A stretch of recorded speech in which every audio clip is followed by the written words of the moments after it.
सर्दी बहुत ज्यादा है, इसलिए चाय पीने का मजा पहले से भी ज्यादा आ रहा है। हाँ राधा, तुमने बिल्कुल ठीक कहा। आज ठंड पहले से भी ज्यादा है और चाय का भी आज बहुत मजा आ रहा है। जमींदार और उसकी पत्नी राधा दोनों बातें कर रहे थे कि तभी वहां से गांव का एक आदमी, जिसका नाम मोहन था, अपने कंधे पर लकड़ियों का एक गट्ठर उठाए जा रहा था। उसे देखते ही जमींदार ने अपनी पत्नी राधा से कहा, राधा, ये मोहन इतनी ठंड में ये लकड़ियों का गट्ठर कहाँ ले जा रहा है? मुझे तो लगता है कि सर्दी बहुत ज्यादा है, इसलिए मोहन ये लकड़ियां जंगल से काट कर लाया है और अब इन्हें अपने घर ले जा रहा है। अच्छा राधा, तुम यहीं पर चाय का मजा लो, मैं अभी मोहन से मिलकर आता हूँ। इतना कहकर जमींदार हरिराम मोहन के पास चला गया और जाकर उसे गुस्से से कहा, मोहन, ये जो लकड़ियां तुम जंगल से काट कर लाए हो, ये तुमने किसकी अनुमति से काटी है? तुमने एक बार भी मुझसे नहीं पूछा कि जंगल से लकड़ियां लानी चाहिए या नहीं। अब ये लकड़ियां यहीं रख दो और खाली हाथ वापस घर चले जाओ। जमींदार साहब, आप ये क्या कह रहे हैं? जंगल तो पूरे गांव वालों का है। जंगल से लकड़ियां काटने के लिए आपकी इजाजत लेना क्यों जरूरी है? जब जंगल सबका है तो जिसका मन चाहे लकड़ियां काट कर ले जाए। ये जंगल मेरा है क्योंकि मैं इस गांव का जमींदार हूँ, इसलिए मेरी इजाजत के बिना तुम लोगों को लकड़ियां काटना मना है। अब जो लकड़ियां तुम जंगल से काट कर लाए हो, उन्हें यहीं रख दो, वरना उनकी कीमत दो, तभी तुम उन्हें अपने साथ ले जा सकते हो। जमींदार की बात सुनकर मोहन की आंखों में आंसू आ गए। नमी भरी टूटी हुई आवाज में वह बोला, जमींदार साहब, ऐसा मत कहिए। आप जानते हैं ठंड का कहर बहुत ज्यादा है, कोई काम ठीक से हो ही नहीं रहा। सारा मजदूरी का काम बंद पड़ा है और मेरे पास इसके अलावा कोई दूसरा काम नहीं है। मैं ये लकड़ियां इतनी कड़की ठंड में मेहनत करके काट कर लाया हूं। अगर मैं ये भी आपको दे दूं या इनके पैसे आपको चुका दूं तो फिर मुझे क्या फायदा होगा? मैं अपने बच्चों का पेट कैसे पालूंगा जमींदार साहब? मोहन, अगर तुमने मुझे अभी पैसे नहीं दिए तो मैं तुम्हें पूरे गांव वालों से पिटवाऊंगा और बेइज्जत भी करवाऊंगा। इससे अच्छा है कि तुम मुझे इन लकड़ियों के पैसे दे दो और फिर ये लकड़ियां अपने घर लेकर चले जाओ। मोहन ने जमींदार को पैसे दे दिए, फिर वहां से लकड़ियों का गट्ठर उठाया और अपने घर चला गया। इसके बाद जमींदार वापस अपनी हवेली में आया और जाकर अपनी पत्नी के पास बैठ गया। ये कहानी काली पहाड़ी के पास बसे हुए गांव रामपुर और ठंड के कहर की है। इस गांव में हरिराम नाम का एक जमींदार रहता था। वह बहुत अमीर और बेहद लालची इंसान था। वह गांव वालों का गलत फायदा उठाता था, उनकी जमीनों पर कब्जा कर लेता था और जरूरतमंदों को कर्ज देकर उनकी जमीन अपने नाम करवा लेता था। जो भी उससे कर्ज लेने आता वह उसकी जमीन हथिया लेता और बाद में उसी व्यक्ति से उसकी ही जमीन पर काम करवाता था। एक दिन जमींदार अपने घर में अपनी पत्नी के साथ बैठा था कि तभी काम वाली उसके पास आई और बोली, मैम साहब, ठंड बहुत बढ़ गई है। काम करने के लिए अगर थोड़ा गर्म पानी मिल जाता तो अच्छा होता। ठंडे पानी में काम करते करते मेरे हाथ नीले पड़ गए हैं। पारो, अंदर चूल्हे पर जाकर पानी गर्म कर लो और फिर उसी से अपना काम कर लेना। अरे, काम करने के लिए गर्म पानी की क्या जरूरत है? अपने घर पर भी तो ठंडे पानी से ही काम करती होगी ना, तो यहाँ करने में क्या परेशानी है? नहीं जमींदार जी, मेरे घर वाले मुझे ठंडे पानी से काम करने नहीं देते। मैं तो घर पर चूल्हे पर गर्म किए हुए पानी से ही काम करती हूँ। अब आप ही देखिए ना, कैसी दांत किटकिटाने वाली ठंड है। ऐसे में अगर ठंडे पानी से काम करूंगी तो बीमार पड़ जाऊंगी ना। अच्छा, आई बड़ी बीमार होने वाली। अगर तेरी बात सुनकर रोज रोज हम तेरे लिए चूल्हे पर पानी गर्म करने लगेंगे तो हमारा तो भट्टा ही बैठ जाएगा। जाकर चुपचाप ठंडे पानी से काम कर, और अगर काम नहीं होता तो हमारे यहाँ काम करने की जरूरत नहीं है, हम किसी और को काम पर रख लेंगे। हे भगवान, आप ठीक नहीं कह रहे हैं मुखिया जी। देखना, किसी दिन किसी अपने की हाय लग जाएगी। अब बेचारी रेखा को ठंडे पानी में ही पूरे घर का सारा काम करना पड़ता है, जिसकी वजह से उसके हाथ बुरी तरह से सूज जाते हैं। वह काम करके अपने घर के लिए निकलती है तो रास्ते में उसे मोहन की पत्नी शीला मिलती है। अरे रेखा बहन, ये तुम्हारे हाथों को क्या हो गया? ये तो बहुत ही बुरी तरह से सूज गए हैं। अरे क्या ही बताऊं शीला बहन, वो जमींदार है ना, मैं उनके घर पर काम करती हूँ, वो तो गर्म पानी के साथ काम ही नहीं करने देते और कुछ कहो तो काम से निकालने की अलग से धमकी दे देते हैं। मुझे अभी काम की जरूरत है, इसलिए ज्यादा बहस भी नहीं कर सकती। बाप रे बाप, ये जमींदार तो दिन पर दिन और ज्यादा लालची होता जा रहा है। इसने तो मोहन जी से भी जंगल से कटी हुई लकड़ी के पैसे ले लिए और तुम्हारे साथ भी कितनी लालच कर रहा है। गांव में अपनी पद का नाजायज फायदा उठाता है ये जमींदार। लेकिन देखना, किसी दिन किसी गरीब की बहुत बुरी बद्दुआ इससे लगेगी। लीजिए आपकी चाय। चाय तो मैं बाद में पीऊंगा, लेकिन अभी मुझे गांव में कई लोगों से पैसे लेने जाना है। बहुत से लोगों ने अपना घर गिरवी रखकर मुझसे पैसे उधार लिए थे, जो अब तक चुकाए नहीं हैं। अरे तो क्या हो गया? हाँ, नहीं चुकाए हैं तो आगे चुका देंगे। इतनी भयानक ठंड का मौसम है, कम से कम लोगों पर थोड़ी दया तो कीजिए। इतनी ठंड में लोगों का काम भी ठीक से नहीं चल रहा। ठंड तो हर साल पड़ती है, और ये बात तो उन लोगों को मुझसे उधार लेने से पहले सोचनी चाहिए थी। जमींदार लोगों से अपनी उधार की रकम वसूलने के लिए उनके पास पहुंच जाता है। अरे मोहन, याद है कि नहीं, तुझे मेरा उधार भी चुकाना है।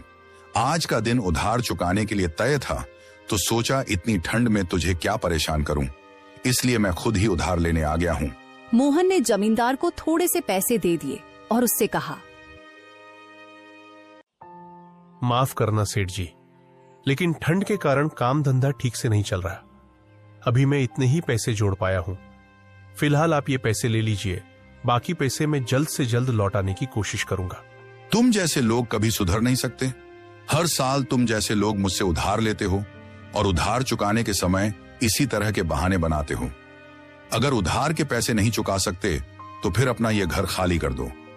मैं इसे किराए पर चढ़ाकर या बेचकर अपने पैसे वसूल कर लूंगा। अरे मुझ पर रहम कीजिए जमींदार जी। अगर मैं ये घर खाली कर दूं तो अपने परिवार को लेकर इतनी ठंड में कहां जाऊंगा।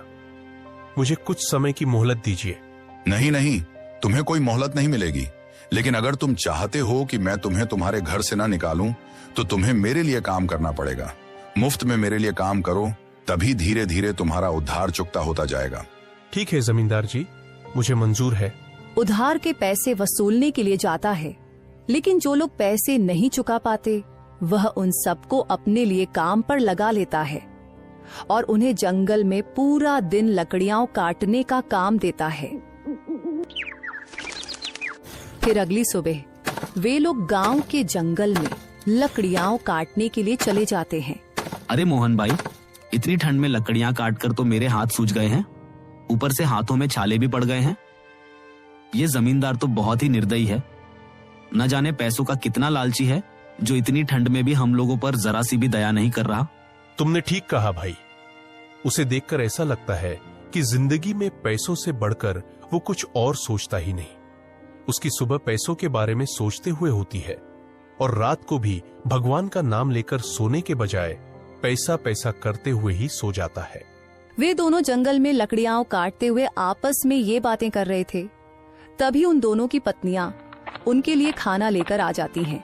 अरे अच्छा हुआ शीला जो तुम आ गई। मुझे तो बहुत जोर की भूख लगी थी।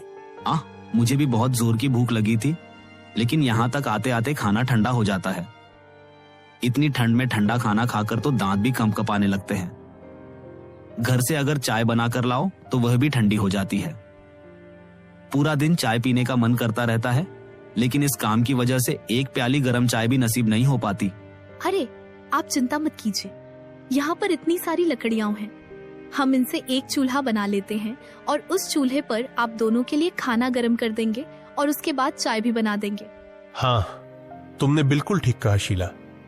तुम अभी हमारे लिए खाना गर्म कर दो। वे सभी मिलकर लकड़ियों का एक चूल्हा बना लेते हैं और उस पर गर्मा गर्म चाय और खाना बनाकर खाने का आनंद लेते हैं। लेकिन इस बात की भनक जमींदार को लग जाती है।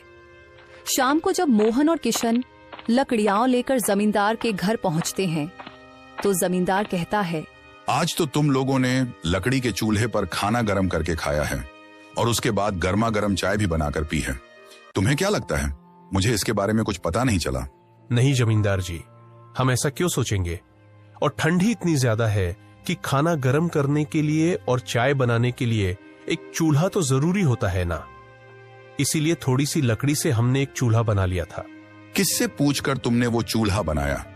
क्या तुम्हें पता भी है तुम्हारे इस चूल्हे के चक्कर में कितनी लकड़ियां खराब हो गई हैं?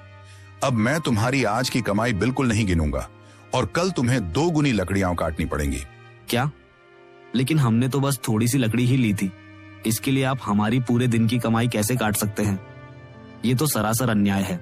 हाँ जमींदार जी, इतना भी लालच मत कीजिए, किसी गरीब की बद्दुआ लग जाएगी। हम दोनों ने आपके उद्धार में से आधे से ज्यादा पैसे चुका दिए थे, बस थोड़े से ही पैसे बाकी रह गए थे। उन्हीं के लिए हम इतनी मेहनत कर रहे हैं, वो भी कड़क ठंड के मौसम में। आप जानते हैं इतनी ठंड में लकड़ियां काटने का काम कितना ज्यादा मुश्किल होता है, इसके बाद भी आप हमारे साथ ऐसा कर रहे हैं। देखो तो जरा, कैंची की तरह जुबान चला रहे हो। अगर तुम लोगों को इतनी ही ठंड लगती है और काम करने में इतनी ही परेशानी होती है, तो फिर तुम्हें मेरा काम करने की कोई जरूरत नहीं है। आज के आज अपना घर खाली कर दो, अब तो मैं तुम्हें काम करने का भी मौका नहीं दूंगा। अरे बस भी कीजिए, क्यों अपने लालच के लिए बेचारे गरीब इंसानों को परेशान कर रहे हैं? थोड़े से ही पैसे हैं, चुका दिए जाएंगे। और आपके पास आखिर किस चीज की कमी है जो आपको पैसे लेने की इतनी जल्दी है? देखो मालिनी, मैं इस गांव का जमींदार हूं और मुझे हर एक छोटी से छोटी बात का भी ध्यान रखना पड़ता है। अगर मैं इस तरह लोगों के पैसे छोड़ने लगूं तो पूरा का पूरा गांव बर्बाद हो जाएगा। तुम मेरे काम के बीच में बोलने से दूर रहो तो बेहतर है, क्योंकि तुम्हें इसकी कोई समझ नहीं है। अब तुम लोग जल्दी से अपना घर खाली करो। हम अपना घर खाली नहीं करेंगे जमींदार जी, क्योंकि जितना पैसा हमें आपका चुकाना था उससे कहीं ज्यादा काम हम आपके लिए कर चुके हैं, इसलिए आपका और हमारा हिसाब बराबर हो चुका है। अब न तो हम आपके यहाँ काम करेंगे और न ही अपना घर खाली करेंगे। मैं अच्छी तरह जानता हूं कि तुमने लकड़ी की चोरी की है, इसलिए मेरे सामने ज्यादा चालाक मत बनो। और अगर तुम अपना घर खाली नहीं करोगे तो घर खाली करवाने के मुझे और भी तरीके आते हैं। जमींदार उन लोगों पर चोरी का झूठा इल्जाम लगा देता है और कुछ लोगों को उनके घरों में भेजकर उनका सारा सामान बाहर फेंकवा देता है और जबरदस्ती उनके घरों पर कब्जा कर लेता है। इतनी कड़ाके की ठंड में वे दोनों अपने परिवार के साथ सड़क पर आ जाते हैं। सत्यानाश हो उस जमींदार का जिसने हम गरीब लोगों के साथ ऐसा किया। हमारे पतियों ने इतनी ठंड में इतनी मेहनत करके उसके पैसे चुकाए, इसके बाद भी उसने हमारे साथ धोखा किया। भगवान उसे उसके की अच्छी सजा दे। भगवान तो उसे जब सजा देगा तब देगा, लेकिन अभी हम क्या करें? देखो तो ठंड के मारे यहाँ कांप रहे हैं। अब हम अपने बच्चों को लेकर कहाँ जाएंगे?